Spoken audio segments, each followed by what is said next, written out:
Making Tracks is brought to you with assistance from our mates at STA Travel. Thank you! All my life I've been obsessed with music, and by the time I was a teenager, I realised I was surrounded by some of the world's greatest musicians right here in my own backyard.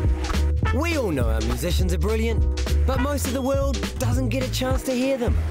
So I'm on a mission to promote our music to the world and uncover the world's music along the way. From taking over a radio station to covers of seminal New Zealand tracks performed by some of the world's most influential artists. This show aims to take New Zealand music to the world and bring the world's music back to New Zealand.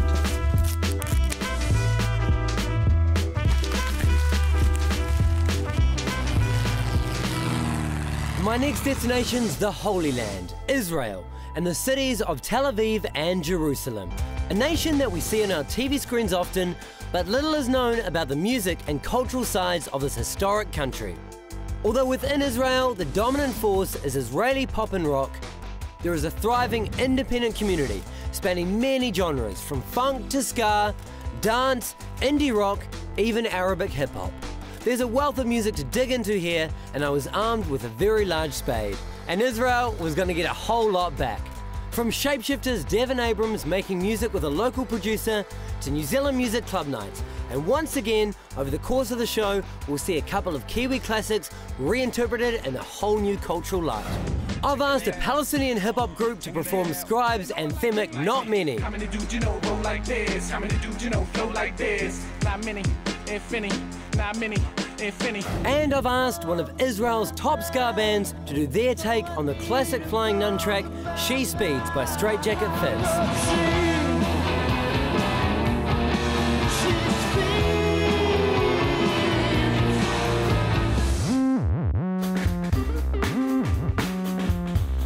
First stop on this journey is Israel's cultural capital, Tel Aviv, population 400,000. Yet despite its small size, Tel Aviv's producing music of all styles that's finding great success on dance floors and playlists all over the world. I guess it's a lot like Wellington, but with a lot more Hebrew than hey bro. One artist that is finding some of the success abroad is our man on the ground here, Ariel Tagar, who records under the name Kalbada. He's been producing electronic beats for the last 6 years now, and it's the tight-knit community spirit of Tel Aviv that, for him, makes the city so special. Tel Aviv is a very small place, and you would notice that everybody knows everybody, and in some way everybody either worked with everybody or went out with their ex-girlfriends. And it's a lot of how things work here, you know? If you need vocals, if you need somebody to help you with the mixing or mastering, there's always someone to call to. Israel has a lot of positive qualities, but there's no denying that for most it's known for its political situation. I think there's no shortage of the amount of bad things that people know about Israel. Even though these things exist here, it's important for people to know that this place also has a lot of good things to offer. There's quite a big mixture of cultures here. Everybody came from a different part of the world. We have great climate here, great foods. It's a great place to come and visit, I think. Ariel relocated to London at the beginning of the decade to focus on production. It was there that Fat Freddy's Drop contacted him to remix their track K's Craze. As a huge Freddy's fan, Ariel jumped at the chance.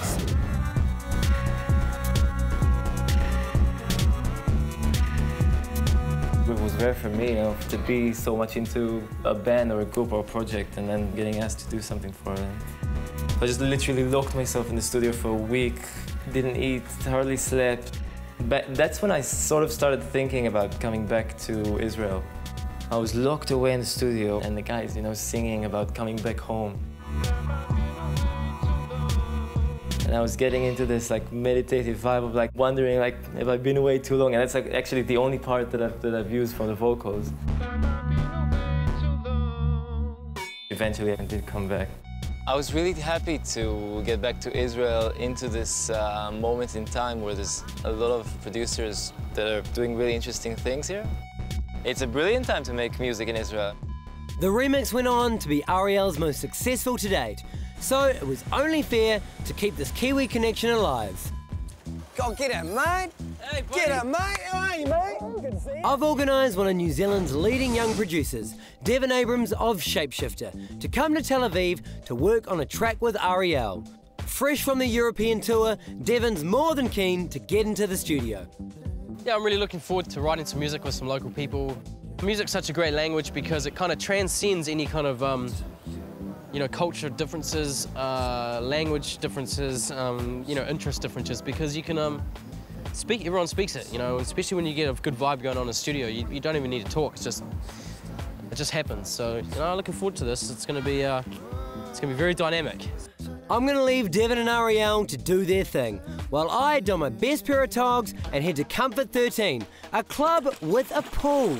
Tonight's an evening with a band known as The Apple.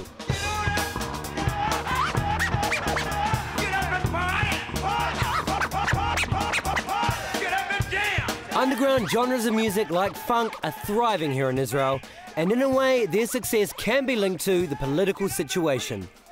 The political environment in Israel affects the underground in a way that people want to get away from it all. But it's kind of an escapist way to do things. They want to be like London, like Berlin, like New York, and not like Beirut. Many people, they turn to music that is not from here at all. The funk movement, the alternative rock scene, the hip-hop scene, it's all copies of scenes in abroad, and we try to make it better, of course. The Apple story began in 2002, with DJs just jamming with musicians, which eventually evolved into this 9-piece funk monster. I mean, the idea wasn't to do a funk band per se. The uniqueness of the instrumentation was the first thing we were thinking of. The fact that there is no harmonic instrument like guitar or keyboards, and the fact that there's no vocalist. The Apples certainly are putting a new spin on a tried and tested genre, and a lot of their magic comes from the camaraderie that they share as a band. It's just a big party, really. Company. It's just a lot of fun. Yeah, it's like we have chemistry, amazing chemistry between 9 guys, 9 musicians. The last year has seen huge international attention for the Apples, thanks to the success of their own funkified version of Rage Against the Machine's classic Killing in the Name of.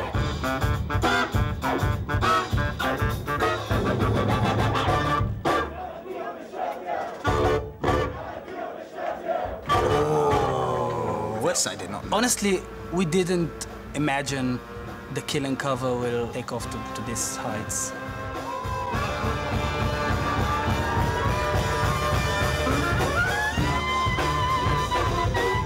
Most everything we did was just an idea. Hey, let's do this, all right? Oh, and people like it. Yeah, the crowd was jumping to the ceiling. It was crazy. It's still crazy. You will see it today. The Apples, over the past few years, have been taking their own unique funk sound to the world, and definitely achieving great things outside their home. With this current creator boom inside Israel, as a musician working here, you don't have to go far to find new inspiration. Everywhere you go, you always take the weather with you. New Zealand band. Nice one. I was waiting until somebody did a Crowded House plug. Nice one. Liam Finn is amazing, by the way. Israel's just full of talent from all walks of life. I mean, scientists and, you know, everything, but especially music-wise, every single genre for some reason, be it, you know, classical, jazz, you know, even funk now. I mean, there's just ridiculously good talent. A fine way to spend a first night out in the cultural capital. After the break, I head to Israel's real capital, Jerusalem, to soak up the sights of one of the most historic cities in the world. And I give Tel Aviv their very first New Zealand music club night.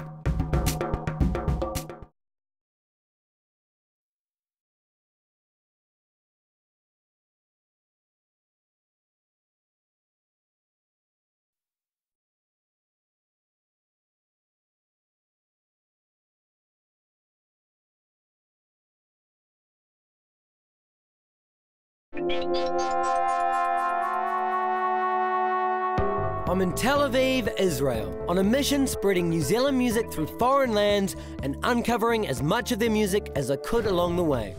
Tomorrow, I'll be seeing Scribe's classic Not Many performed by the most infamous Arabic hip-hop group in the region. Right now, though, I was about to seize an opportunity to share some gifts from home.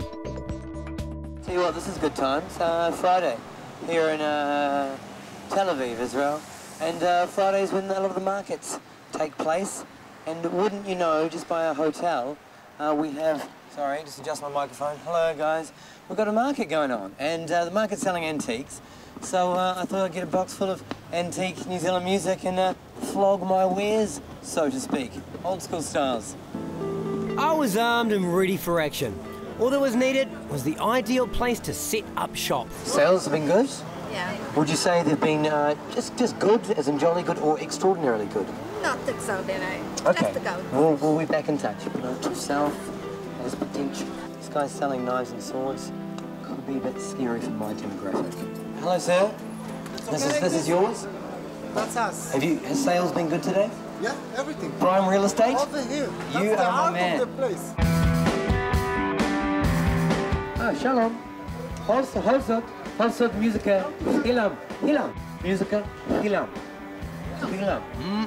Holsot musica, New Zealand musica hilam. Where did you pick up your Hebrew? Hilam. Holsot New Zealand musica hilam. None of them is my size. Bro, shapeshifter. Oh, yes. Try it on now. I'll just take it and try it on later on. Okay. I have a party later on tonight, Excellent. so You like to party? I hope I work. That's What's really, up, brother? that's the look, man. Come it's, on. It's a good type fit. Give me a mic, I'm gonna sing. Yeah, sababa.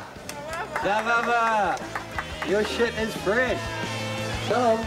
So, she has a birthday, dude. Is it your birthday? What I have for you, I have Die Die Die, Locust Weeks, very good album.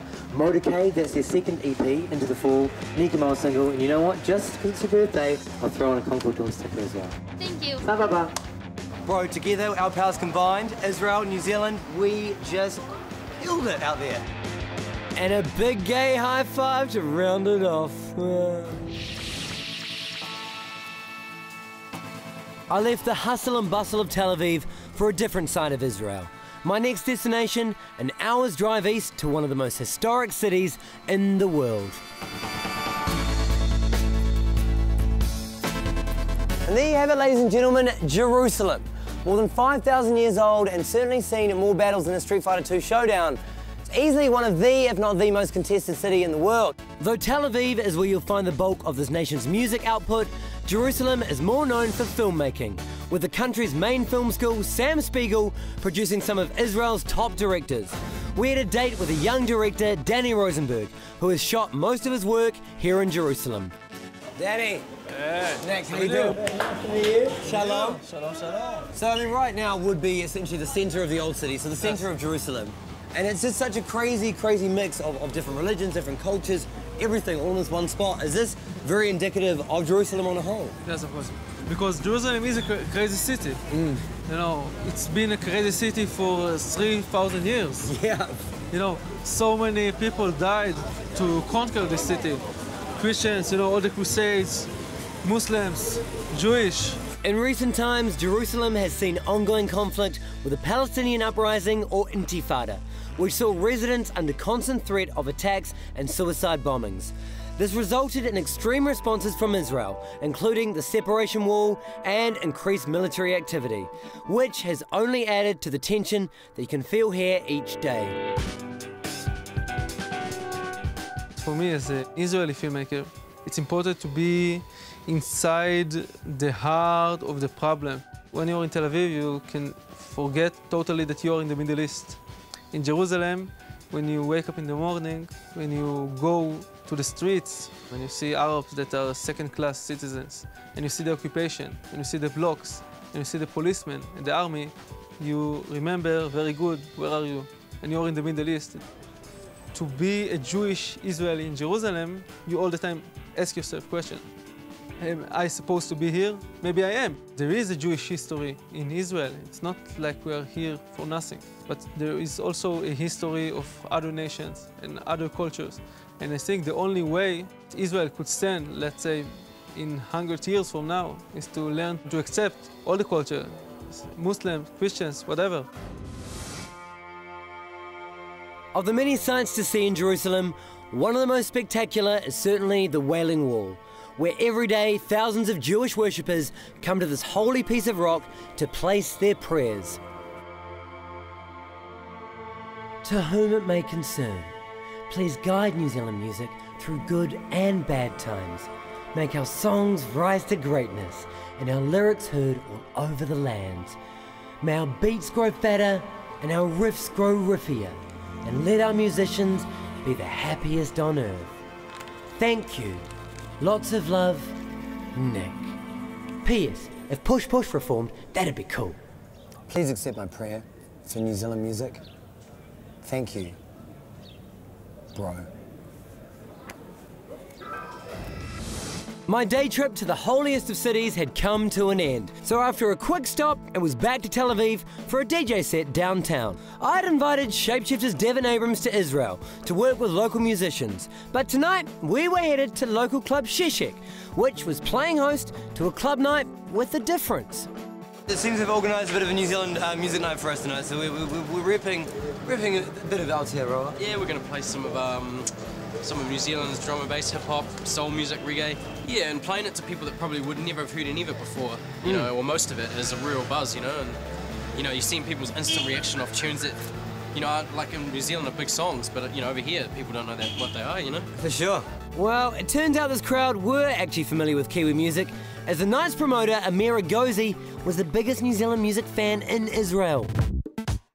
I'm gonna play my private selection of music from New Zealand, touching a few of my favorites from the past years, maybe even try to surprise you guys.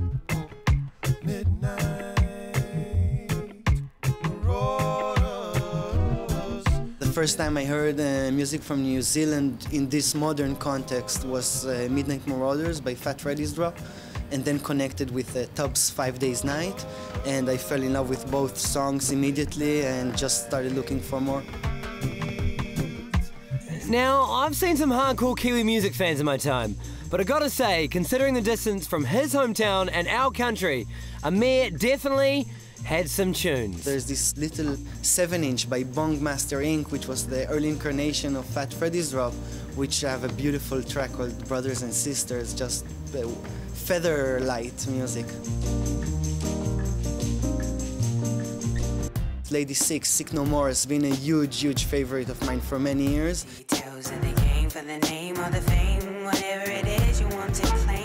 Amir warmed it up perfectly, and so it was our turn.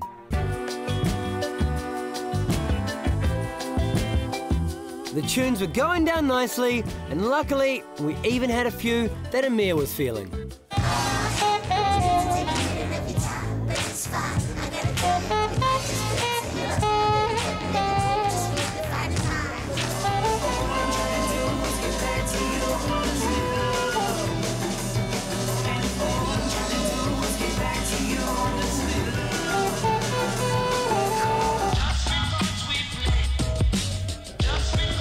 The night was a success, and I suspect made a few more Kiwi music fans here in Israel. After the break, a trip out of Tel Aviv to one of Israel's most dangerous towns, Lid, to see the biggest Kiwi hip-hop anthem of all time getting a reworking by one of the biggest Arab rap groups.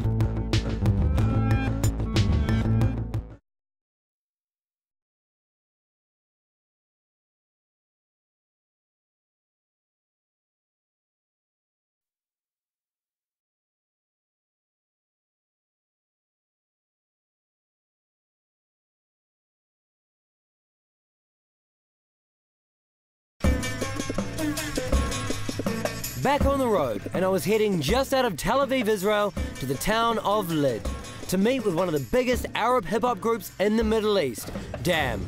I'd asked Damn to do their own version of the biggest Kiwi hip-hop track of all, Scribe's legendary Not Many. How many dudes you know roll like this? How many dudes you know flow like this? Not many, if any, not many, if any.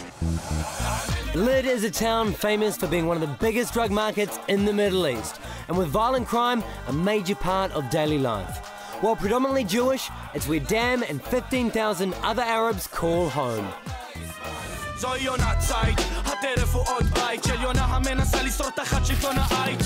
בוא נעשה משהו אופטימי יותר, הרי כל יום אני מתעורר רואה Although most Palestinians were relocated to the West Bank and Gaza Strip after the creation of the State of Israel, many Arabs remained on the Israeli side in communities like Lid. As Arabs living inside Israel, Dam find themselves trapped between two cultures, and it's a central theme to many of their lyrics.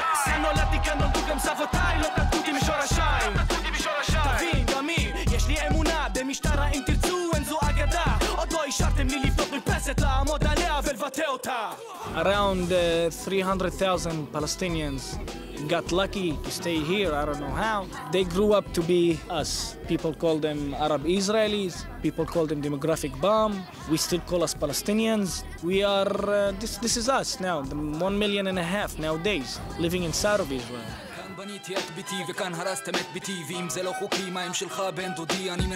The Israel treating you as Palestinian and Arabic world is treating you as Israeli, so you are in the middle. The Arabic nation don't accept me because I have Israeli passport, and Israel don't sign me because I'm a Palestinian. And this is a major problem because it disconnects you from your Arabic world, you know, because I'm Arabic. Despite being unable to physically travel to Arabic countries, they've taken their message to millions of Arabs via the internet.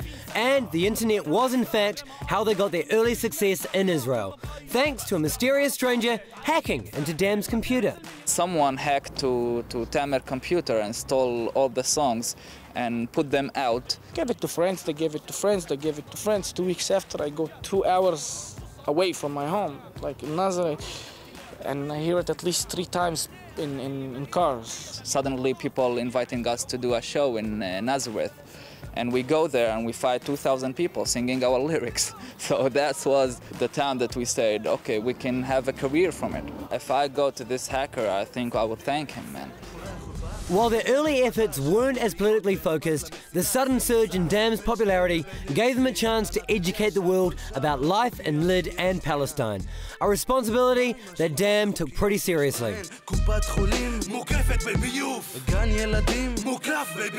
If I want to be the best in talking about Palestine, then I must know Palestine. We changed our